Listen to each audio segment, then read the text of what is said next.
You can deny its existence and say that's crap. You can get jealous or envious about it, or you can get inspired. The only one of those three emotions that cause you to change life differently is getting inspired. The simplest 0 to 1 path to like get started and make people money. And most people should probably focus on that. Bonjour, mon frère. How is France going? Dude, France is beautiful. It's very, very hot. I have an hour's worth of opinions on the state of the coffee out here. Dude, this week has been locking down the brunch spot. Like, it was 4 or 5 days of traveling, and any entrepreneur knows that your kind of strength comes from your routine. It's like what sun is to Superman, a routine is for an entrepreneur sometimes. And after 4 days of going, I literally drove from Leeds down to like Annecy, where I'm at now in the south of France. Dude, I've been hotel to hotel, and I'm like, oh no, I just need to get my routine back. And I was like, no matter what happens on Monday, I'm having a routine. So I've locked down my brunch spot.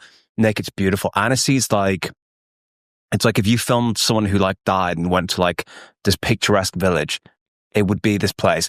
And I took Dexter with me, my doggo, to brunch this morning, and he had a little swim in the Annecy River. And dude, it's actually outrageous. Yeah, the only downside to it is it's very hot, really, really hot, and there's no aircon in the apartment. So if I start sweating profusely, it's not because I'm under pressure. It's because I'm slowly cooking. Brutal. That's brutal. Yeah, the no aircon in the apartment. Dude, when I was back in the good old days when I was super poor, I had this little studio apartment, and I had this little thermometer. And because I just like so refused, not obviously out of necessity like it sounds like you are, but I just so refused to spend the $100 or whatever that would have been necessary to get me something that could have cooled my apartment down. One day, I think it was 39 degrees inside. Dude, I imagine France is even hotter than where I was at the time, which was obviously, Canada. It doesn't get that freaking hot up here. Yeah, that must be nutty. How the hell are you wearing like a long sleeve thing? Because I'm in a very blacked out room right now, which is why I've got a bit of a darker ambience type of vibe going on, dude.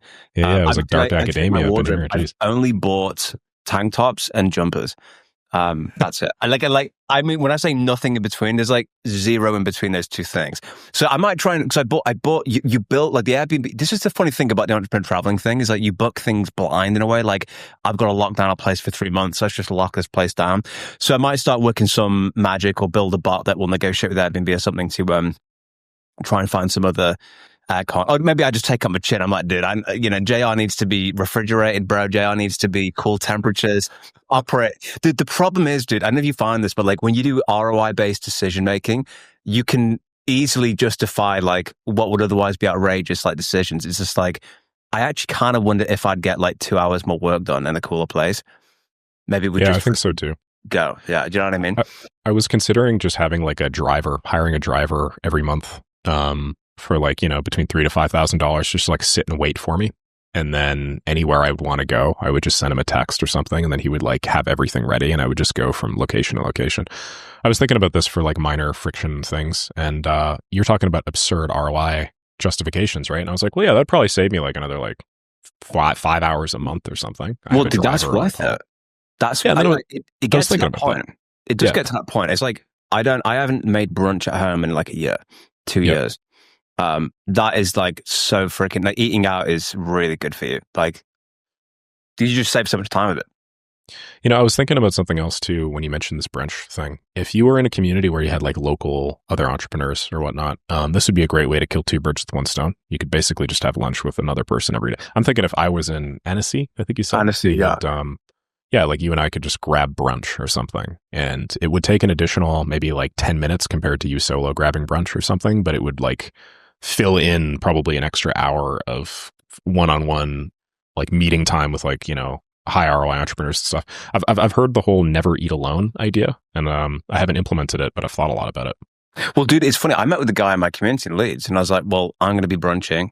Come and join me for brunch at this time. And it was a really good conversation. I really enjoyed it. It's like, it's funny when I bring like the chick joins me for brunch, it's like, the only interactive part in there because when we're eating, after that, I'm like, look, I have to, because dude, you can easily sit there for 3 hours yapping about the price of fish, and I'm like, I love the price of fish. I talk about it all day, but today it's 9 a.m. on a Monday. JR's got to get back to work and kick some butt. That said, dude, you better hold off on that driver thing. But it's funny because like guys, Nick and I had this chat offline about like there's like there's this thing like show me the incentives and I'll show you the outcomes, and I think one of like my observations with this space, like the AI creation space, is it's driven by trends a lot, actually. And it's not always, I mean, they're like really cool independent thinkers. Like, the godfather of the space, I guess you'd credit with being Liam Otley. He's a really cool entrepreneur, badass guy. He like is an amazing job of thinking of trends before they happen.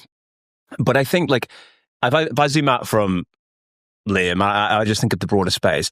It's kind of pretty much a trend happens and everyone does the trend. Even if I think to some extent people may not necessarily always agree with it. It's kind of like, because the question that's often answered is, what's the thing I could create content on that would get the viewership? Like the biggest thing was like when Make moved to N8M. Make went from being like, the kind of like the center of gravity was on Make. And then, dude, I woke up on Monday and it was like, did you not get the message? It makes toast, Make's out of here. And I was like, I had no idea Make was done overnight. It was like, dude, it was like, Jack, you didn't get the message. And all of a sudden, like, the NXN community, I was like, this paid Make sponsor, Make athlete, all of a sudden, dude, it was crazy. Absolutely outrageous. Mm-hmm. Yeah, I completely understand how you feel. The thing about this trend cycle, or whatever you want to call it, that I've noticed is that, like, the way it usually works is a new technology gets dropped.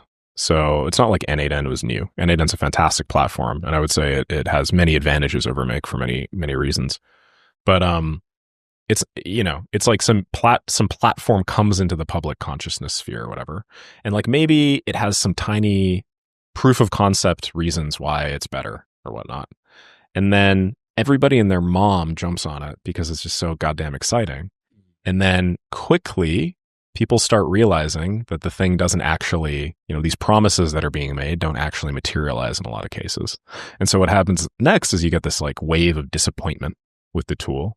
And then a bunch of people just like irrationally saying, well, this tool freaking sucks, when they just weren't really using it for the purposes that it was intended to, this narrow slice of functionality that it was really good at.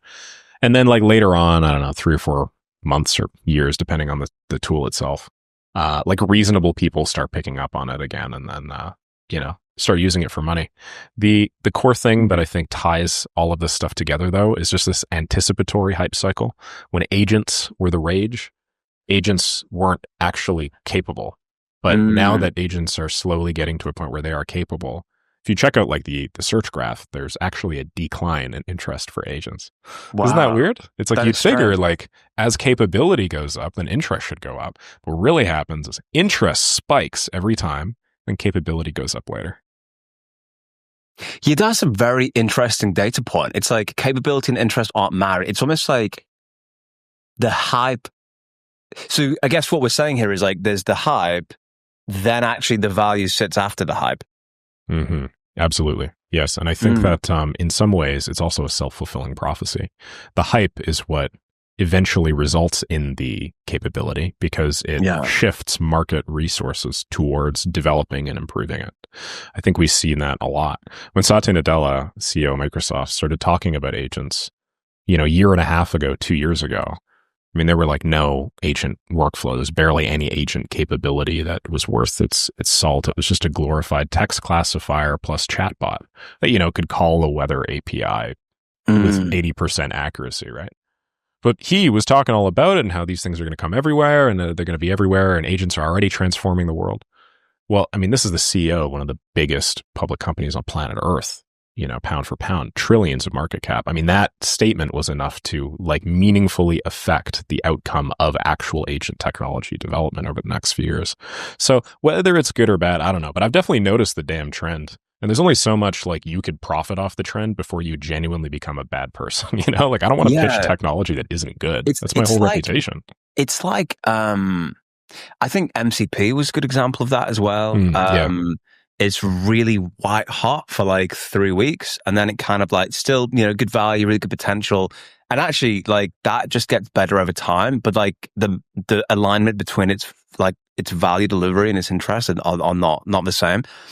Yeah, and I think like if you're in the space, it's like you almost have this like internal question about. I mean, it's funny when you create content, like you see the content very differently because you're on the other side of it, and it's like I think a lot of people are they have this internal question of do you focus on the stuff that is valuable, which I think you and I do. or are you kind of leaning into, because let's be honest, right? Like people's biggest fear is the fear of getting left behind with this technology. I don't want to miss the next whiz bang crazy because like, who knows, like I'm going to get, so that drives the click and the energy. The problem with that is the inefficiency and the split in your focus is you're not actually focusing on your 10x activity anymore. You're focused on this new thing. And now it's something else. Now it's something else. Like we need to bring back boring. We need to bring back, I'm still yapping about the same crap I was 5 years ago. It's like, dude, do you know Dave Ramsey? He's like, I think one of the most successful examples of somebody in the finance niche, of the make money niche, but he's had the same message. He actually has the same jokes as he had in the 80s. And there's something really beautiful about that, like that the message never changes. It's like little things change, but he stayed consistent on it. Dude, I find it hilarious because you want to talk self-fulfilling prophecies. Yes. It is people's inability to stick with the thing that is not the shiny new object that actually results in them not being able to take advantage of these market opportunities. Yeah. Like the way that it works is new market opportunity comes out and there are hundreds every day. And if you just pick one of those, you just get good at that one and you just squeeze as much juice as you can out of it over the course of 3 to 6 months, then you'll actually profit off of it. But then you're jumping around day to day, week to week. I had a comment in my community earlier today or yesterday, and it was like, you know, the world is changing so quickly. You know, how do I stay ahead, basically? And I was just like, well, like stay ahead of whom? Like when I think stay ahead, to be honest, I think make more money than most human beings on planet Earth ever could aspire to. That's staying ahead to me. It's like, that's power, it's resources, it's capability. So it's like, you know, I think you're like misidentifying your objective here.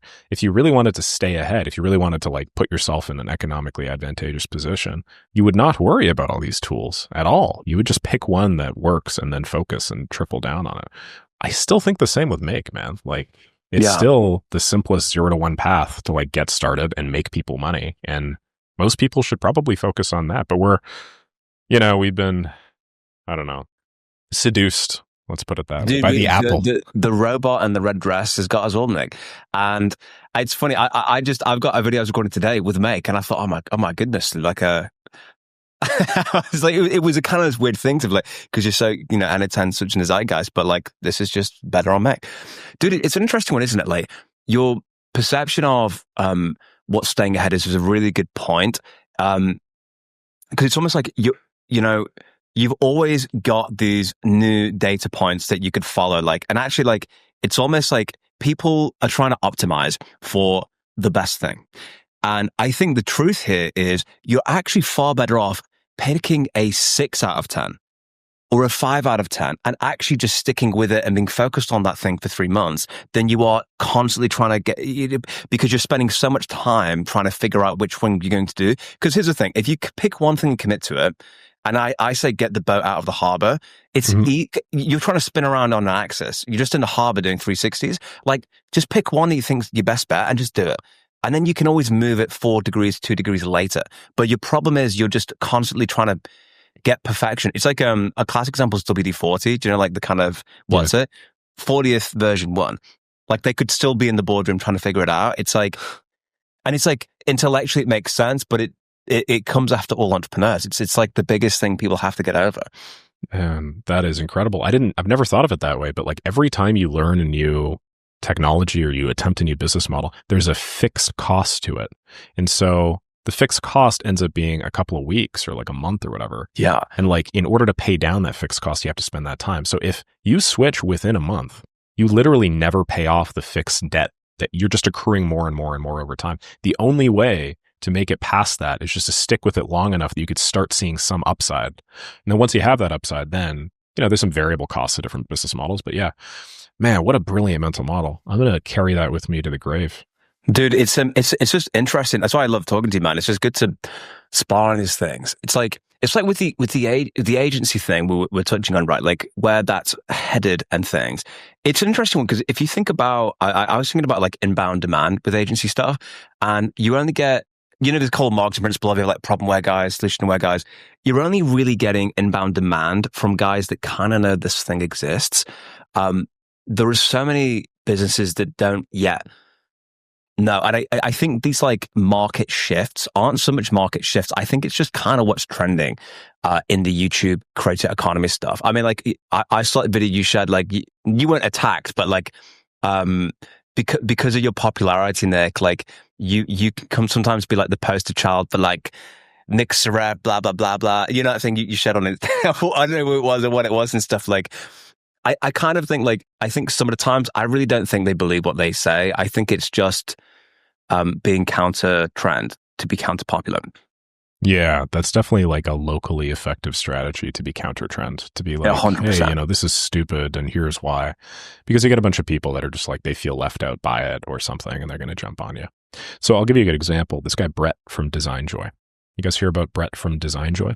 No, dude, tell me about this guy. So Brett is a brilliant young man that ran and still runs a solo agency called DesignJoy. Now it's solo, as in it's literally just him. And he makes over $1 million a year doing it with like 98% margins or whatever. As you can tell, very near and dear to my heart.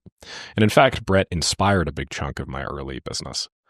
Now, Brett has made like a little bit over $1 million a year consistently, just fulfilling work as a solo agency. And I saw this video, it was sent to me the other day by somebody because he knows how much I love Brett, all about how this whole business model is a scam. It's a video by some, young, intelligent, well-spoken guy, but basically saying, hey, you can't do this. You can't, as a solo person, take on $1 million a year worth of work. It's impossible. And then a bunch of people were like, well, yeah, of course. I knew it was bullshit the second that, because when I ran a graphic design business, I could only take care of 2 clients. I barely made $2,000 a month. And so this video blew the hell up. I mean, a lot of people here probably have seen it, but it's like one of the more popular, like business model videos now. And, he just kept on being like, well, the proof's in the pudding, man. You just can't make that much money. It's just impossible to make that much money. And I was just like, wow, like what a beacon in the darkness for people with limiting beliefs to flock to, right? Mm-hmm. Like, obviously this is going to work well for people with limiting beliefs, which are 90% of the market. Obviously this form of content, this sort of counter, like, well, guys, this is all bullshit, is going to do well. I mean, like, there's a million ways you could refute that idea. Brett's admitted 1 million times that he uses templates and he leverages the hell out of templates for like 95% of his work. Everything is a template in some way, shape, or form. He's built up this big template lever. If you start with a template, change the background color a little bit, change the wording or whatever, you can do a $5,000 design job in like an hour. There's nothing preventing you from doing that, logically speaking, right? But these people don't understand. And it's the same thing with my business model, same thing with the solo agency to $72K a month business model. It's the same thing with, what we're doing right now with these highly leveraged businesses. Like the people that like call us out, like that guy that you sent me the other day, or whoever it was that sent us that in the group chat, and then like the guy that called out Brett. Yeah, it's more of just like, it's like a beacon of light to people that have limiting beliefs to solve their egos. Yeah, I couldn't agree more with that. And I've just checked out his website is gorgeous. I'm going to go and subscribe to his stuff, whatever it is. It's gorgeous stuff. It's like that thing about persuasion, right?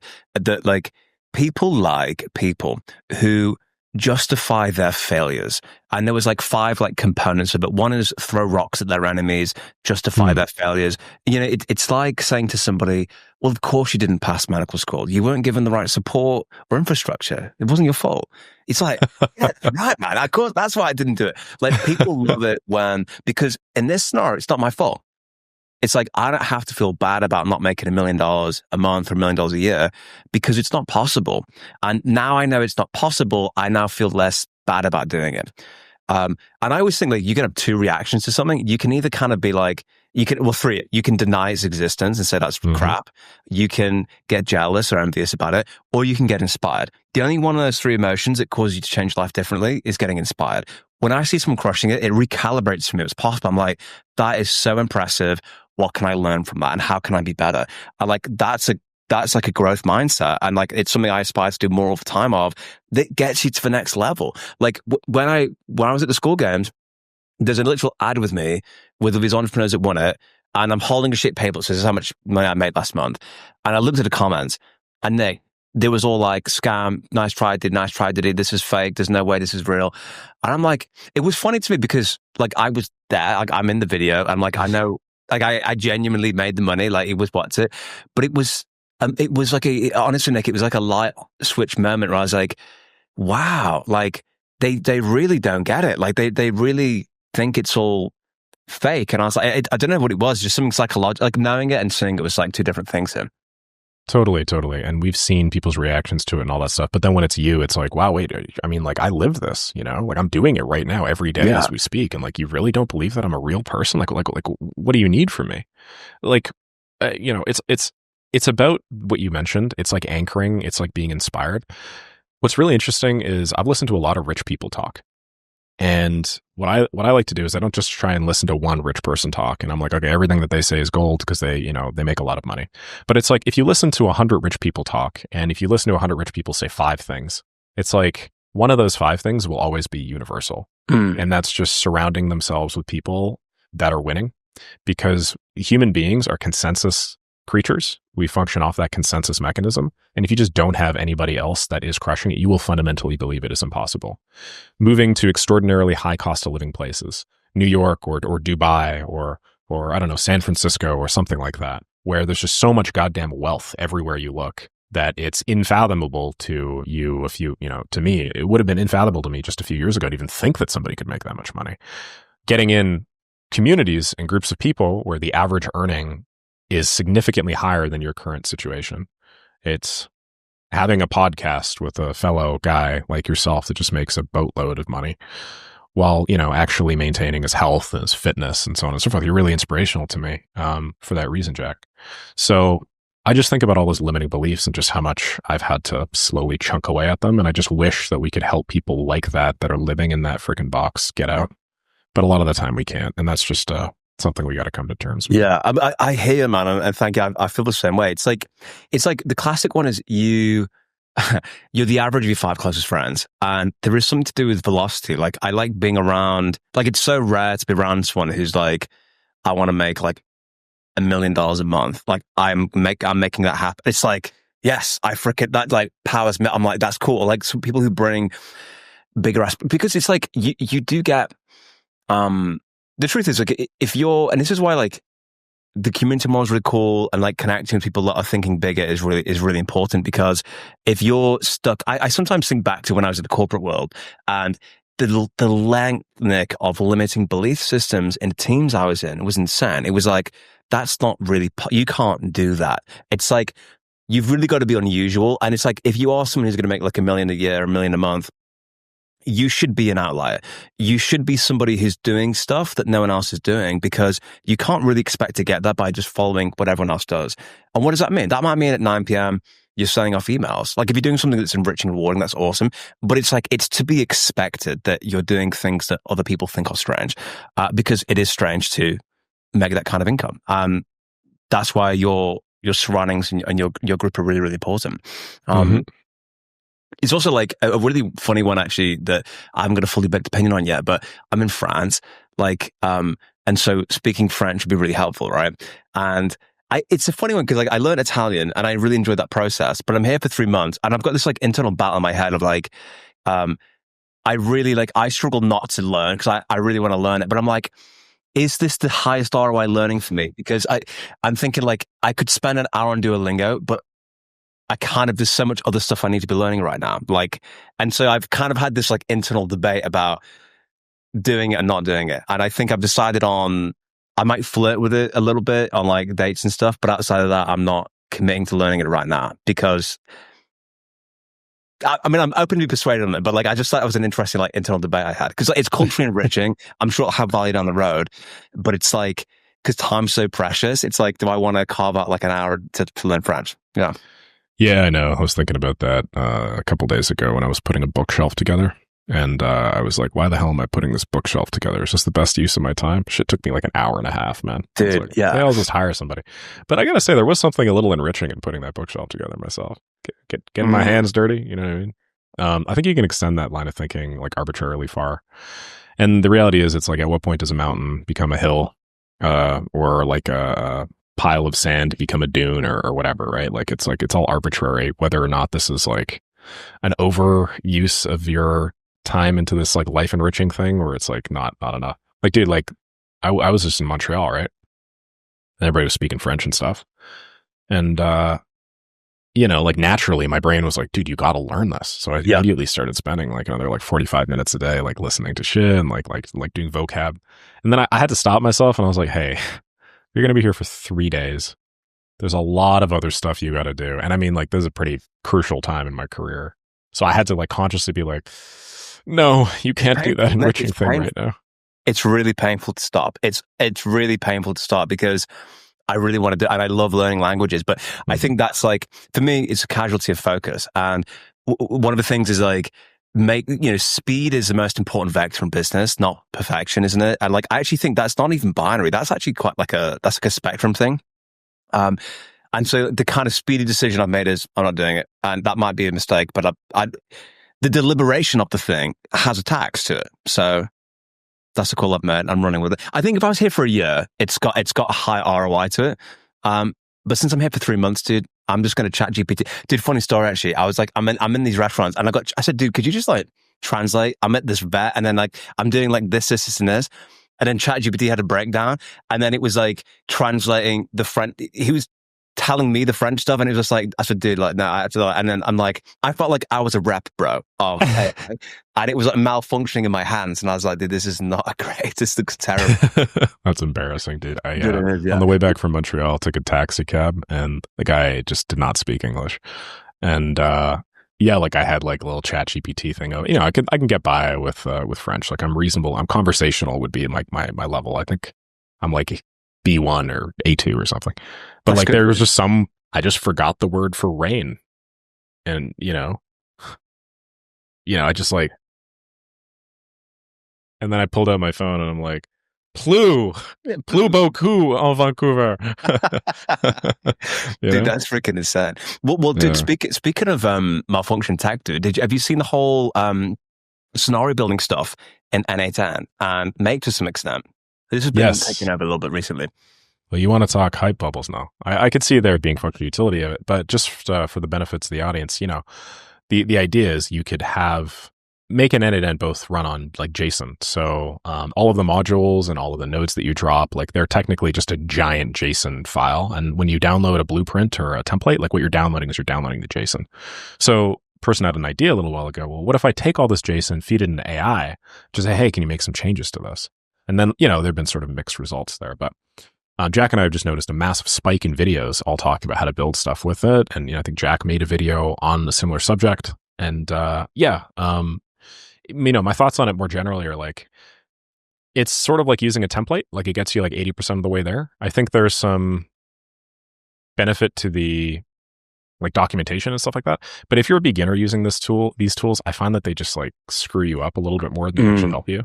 Like it's like a good thing for like turning a blank canvas into something that has some nodes on it. But like a lot of the time there are these weird, vague AI errors. It's the same problem with vibe coding. You know what I mean? Like vibe coding, you can whip up a cool front end interface. You're like, well, that looks pretty sexy. And it's like, all right, now I want to like actually turn this into an app or something. So we got to hook it up with like auth and shit. And it just doesn't work, right? We're getting close. We're getting close for sure. I bet you in the next like 6 months or so, we'll probably have the ability to like one shot more than half of all N8N workflows that you and I are doing right now. Yeah, you make some really good points there, bro. Because like, I think we don't exist in a space where this is the whole thing about like, I was thinking about cancer research. Like, it's not the case that some frantic scientist with like a bald head and hair on the sides of his head comes out with a sheet paper saying, I found the cure to this. Like, it doesn't happen that way. It's a million incremental solves and then it kind of gets done. And I think this analogy to like how we solve like, these infections and problems is the same with how we see AI stuff. Like Sam Altman has, because think about this, bro, right? They could have just sat on GPT 4.0 and then now released GPT, the latest model. That would have been a huge step change. The competition forces in all these dimensions are such that they're more likely to release incremental improvements. And the creator economy is such that people don't sit on bombs anymore. They just fire out shots. So I don't think we're ever really going to get the next big release, or like I think the volume of big releases is going to go down significantly. So I think like the nature of way these tech is going to evolve is the crappiest version possible comes out. It gets the biggest amount of hype possible. The hype peters down, like you said, that kind of the next array of hypothesis, and then the utility picks up over time and interest is gone. So like I think we're doomed to this cycle in a way, because creators want to drive engagement and stuff with it. that macro point to one side. What do I think about it? My kind of angle on it was, I think it's interesting from like an architectural point of view, where like you could give it a business problem. Like the one I played with, like if I want to make a cool onboarding solution, it could like combine the business intelligence with the JSON creator to do something funky. That said, if you're a beginner, if you're fresh meat in this industry, I really wouldn't touch it, because you almost need to know how to build to use it. Like that's the kind of like paradox of it. Like if you don't know how to connect things, you can't build it independently. You're not going to know how to fix it. So it's only really good for your intermediate to advanced builders anyway. It's not good for your off the shelf. I also think, and what I really love about it is it represents for me innovation. It represents people thinking differently. And I freaking love that. I think it's probably, I don't want to say like, is the biggest blocker for you hitting your goals creating JSONs? It probably isn't. No, I don't. I think it's kind of commoditized. I think it's cool. It's fun. It's fresh. It's tech. It can help in some ways. But like, I try to be very careful in how I like positioned it to be like, look, this is not going to solve your world's on your problem list. This is probably somewhere near the bottom of the list, but it's cool anyway. And this is what its use case. Rather than like, you're never going to sleep again. This is going to change your world. So it's like, we have to like hedge it properly. So that's my take. I think you are right. We are getting to the point where N8N are natively going to make this stuff possible, but it isn't a kind of, you're fried. Well said about that problem, man. Like everybody thinks that the issue is the 3 or 4 hours they spend building a flow, but it's like in the grand scheme of things, if you zoom out, that's like a 3 or 4 hour period. You'll do that like, I don't know, once a week or something like that for your business. It's like those 3 to 4 hours of you doing your JSON thing versus the 1 hour of you generating an AI thing and then, making micro edits to it. That is not the make or break with the business. It's like the time that you are spending around those 3 to 4 hours a week. So again, I think it's just a like demonstration of people focusing on the wrong problem. Well, it's a cool piece of technology. So obviously people should apply it where they can. But like, our whole thing has always just been, these are just tools that let you do business things faster and better and more effectively. Now, no code already has tremendous leverage because it's just drag and drop versus like a programming thing. That was the whole idea, right? So, like this added leverage, like this is just the same thing that we have been saying basically the entire time. Like, don't focus on the technology because technology is transient. Don't focus on becoming a great builder. And I can't wait until I never have to build shit again. Sorry, is it enjoyable? Like, don't get me wrong. Like when you get really good at it and stuff and you get in the flow state, yeah. But it's enjoyable. Like playing tennis is enjoyable when you're good at tennis, or skateboarding is enjoyable when you're a good skateboarder. You know what I mean? Like I'll probably still do fun building and engineering things even when AI can do it a million times better. Because I don't know, like sometimes some of the things that I put together are pretty. I don't know. There's some like part of my brain that gets scratched. But like, do I want to have to freaking build workflows all day? Nah, man. I'd much rather not, so I could just talk about business stuff all day. Well, dude, I agree with that. And it's like, to be honest with you, the fact that we have to be in these platforms at all is going away. It will just be a command. I want it to do this and connect to this. Like the grab things on the screen thing, like the second you solve the auto correction scenario, won't be too far away from when it just kind of does it off text command anyway. So I think the whole canvas model you'll need something visually to see it, but I think the days of connecting and copying code and stuff will quickly go. It's still relevant today, but like that's not going to be too far into the future, I think. I do agree with you. Sometimes you want to take a petrol car and like destroy the environment and stuff. I get that. I want to hear the engine rev. There's a kind of blacken all the flowers in the neighborhood. And there's that kind of cathartic thing.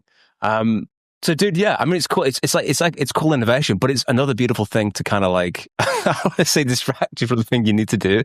But yeah, it's cool, man. I like the energy on it, dude. This is a super left turn, but did you see the whole MrBeast thing? It's not really a big piece of controversy, but I think it's like, for me, this represents a good example, and I'll explain what it is, of creators baking in AI into products and like the kind of like anti-AI sentiment that exists. So for people who don't know, MrBeast he's got this like platform called TubeBuddy or ViewStats, one of the two. And he's built this like AI thumbnail generator where you can literally take inspiration from channels and put your face in their channel and stuff like this. And it's been like universally attacked. And I don't know what your thoughts are on that, Nick, but basically I think he's since shut down the functionality actually because of the backlash he's had from it. Jeez, man. What's the idea here? Is it that he's taking thumbnail designers' jobs or something? Well, the idea is like it's like ChatGPT thumbnail creation with a kind of wrapper with some bits and pieces on it. That's kind of what it is. So like you could say, take inspiration from Nick's channel, from Jack's channel, and just make me a thumbnail in that style. Or, hey, this guy's got a car and Lambo, just put me in the position of it.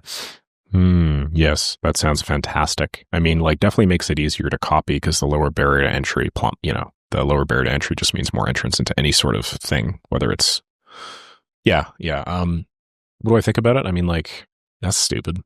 These are all just like such short-term reactionary issues where people are like, oh, it's taken my job, therefore I'm inconvenienced, therefore poor incentives on my end for me to like go along with this, therefore I should bitch about it and moan. It's like they're on some level maybe not incapable but unwilling to work with this new system, and so they're trying to just push back against the system itself, work outside of the confines of it. It's one of the issues that I usually have with like I used to be, you want to talk petrol cars, back in university. I used to go to these protests that were anti-pipeline for this pipeline that they were like pushing through my university. Wow. And the reason why is because, I was like, that's bad for the environment and so on and so forth. So this isn't going to be some like super crazy, like left progressive wing transition to like me being super authoritarian and conservative or whatever. Like I still maintain a lot of the same beliefs. But I remember I just went home one day and then my father was just like, so all those people with smelly armpits holding up the signs, it's like, if you just worked for a year, you'd make $50,000. Do you know how much more change you could do with $50,000 than just getting together a bunch of people yelling all day in some ineffective way? And he's like, what if a lot of these people just, worked within the confines of a system and then tried to change it that way as opposed to just like yelling and attacking the system? So like a lot of, I don't know, anti-AI rhetoric or whatever is all around like intellectual property theft or plagiarism or whatever. I think the reality is it's abundantly clear that intellectual property is going to lose most meaning because the intellectual property is no longer the moat of any real business. You'll be able to recreate it with one click or one word. So, rather than just like yell and raise your fists against like intellectual property or plagiarizing artists or whatever, and because of that, I lost my commission job. It's like, you could just utilize the technology yourself. You could get really good at it. You could see this as an opportunity to 10x your earnings. You could see this as an opportunity to create art that's never been created before. You have a new paintbrush. It's a galaxy-sized brain. Might as well use it. I love that, dude. I was in a coffee shop recently with a designer, and I said, dude, are you leveraging AI? And he's like, I don't know, man. He's actually from Canada. Maybe you know him. Yeah, of course. He was like, I don't know, I'm not using it. And I'm like, you must embrace it as a tool. Like the big case working through the courts moment is Midjourney and Disney. Disney's suing the pants off Midjourney. And I think we need to get to a point where like, I know everyone, in theory, like what world does it look like if you can't generate Mickey Mouse with Midjourney? It's like, it kind of needs to be able to be all the information on Reddit, all the information on the internet. I think we need to collect, so guys, copyright's over. Like, let's just give it up. For the betterment of the world, let's just make this a thing and just get on board and make it a reality. But it's also like, one of the things that really changed my mindset was, it was like an athlete, because obviously, I love MMA, I train MMA, and like there was a video, I think interviewing Conor McGregor, and it was a question they asked, and it just completely reframed my mindset. And it was just like, there are people that watch others change the world, and then there are people that change the world. And I was like, wow. And then it was something along those lines. I'll try and think of the exact quote, but it reframed it for me because it's just like, you can complain about it. You can kind of like get up in arms about it. Are you a watcher or are you a doer? And it's also like the thing where if I'm consuming content, I mean, everyone like chills out and watches content. But like one of the things when I started YouTube is like, I wanted to get to the point where like my content had been consumed more than I had consumed content in my entire life. Cause like, are you a watcher or are you a creator? And it was just this kind of like frame to apply. Like all this time you spend watching like people get pumped up and like getting this MMA motivation and like stuff. I'm like, this is time that I could actually be training and doing the thing, rather than watching other people do the thing. And it's ultimately just keeping you from your goals. Like the more you complain about how AI is taking your job, all that energy and time, and energy is the currency as well, right? Could be spent on learning the thing and getting better. It's like, before you start trying to change the world, change yourself and sort yourself out. And then with that, you have the means to change and influence other things. That you'll effectuate way more change doing that. You hear the whole adage of you have 86,400 seconds in a day. I think it's 86,400 seconds in a day. That sounds right. That does sound right. We'll get Jeremy to check that. We'll re-edit you out in post, bro, if that's wrong. It sounds good. Yeah, with a little AI generated version of me. Imagine if we treated time as we do currency, insofar that you had 86,400 seconds in a day. Then you had a big spreadsheet just showing where you allocated it, kind of kept your books, right? I think the vast majority of people, if they just could see that once in their life, would like massively change how they spend their time and their attention. Because you're right, like that energy or attention or seconds or however, whatever you want to like frame it as, all the same thing. You know, we don't realize that, but like those 86,400 seconds every day are like an opportunity for us to invest in things that are high ROI and to consume the sorts of things. Like if we are going to consume something, and I think most humans need that, it's just a stimulation baseline requirement to consume something. You might as well spend it on things that like enrich you and not necessarily just things that like, you know, make you feel good. Might as well learn how to do things that actually improve your ability to like be the man in the arena, not the spectator. Yeah, I love that, because like if I had to summarize my philosophy, it would be win the day. Like there's a MMA fighter called Visual Belfort. He went on this, they called him TRT Belfort because he had like, they filled him with TRT. He was like full diesel and he was like spinning a head kicking everyone, knocking it out. And he was like, he had this interview and he's like, what are you going to do? What are you going to do next week? What are you going to do? What next? He said, dude, I just have to win the day. All I do is win the day and the rest takes care of itself. And I was like, there's just something so beautiful about that, where it's like, all I have to do is crush these 86,400 seconds and the rest takes care of itself. I just think there's a really beautiful simplicity in that. But Nick, it comes back to your point about like, most people, like, you know, if you had 5 hours of TV time, but everyone in your circle does 5 to 6 hours, it's actually really normal for you. So it's almost like, it's a circle, like a kind of like a temperature check of like what standard is, until you move into a different circle with different standards. You're like, whoa, okay, I mean, you don't spend 6 hours watching Netflix? Like, no, dude, not at all. It's like, okay, crap. And like you keep going up and up. Like it was like, you know, your point about like brunching with the people, bro. Like it was like Elon Musk doesn't do sit down dinners with people. He only eats and works at the same time. Everything's like we meet and we eat type of thing. He works while he eats. And I think there are definitely trade-offs. It's kind of like at every level, you say, okay, give me this and I'll give you this. And it's kind of like, but it's like, I think the main thing is like just being aware of what the trade-off is. Like, do you know what I mean? Like you're giving up this for this benefit, like, and you make the trade-off if you want to. Yeah. You're giving up the intentionality and like the ability to sit in peace with, let's say, your meal and enjoy it or something. And in return, you are getting presumably some percentage added back to your day in terms of time you could have spent producing stakeholder value. Yeah. I mean, like, and let's be fair, Nick, we're here to maximize shareholder value. Shareholder value is 100% everything that I'm here for. That's what we're doing. Yeah, when I said that, my motto was win the day. I was actually lying. It really is. Maximize shareholder value. Maximize shareholder value. Per day. It's my next tattoo, actually, maximize shareholder value. Very it's the kind of thing that gets me out of bed in the morning. Oh, yeah, man. Are we going to call it there? Dude, sounds cool, man.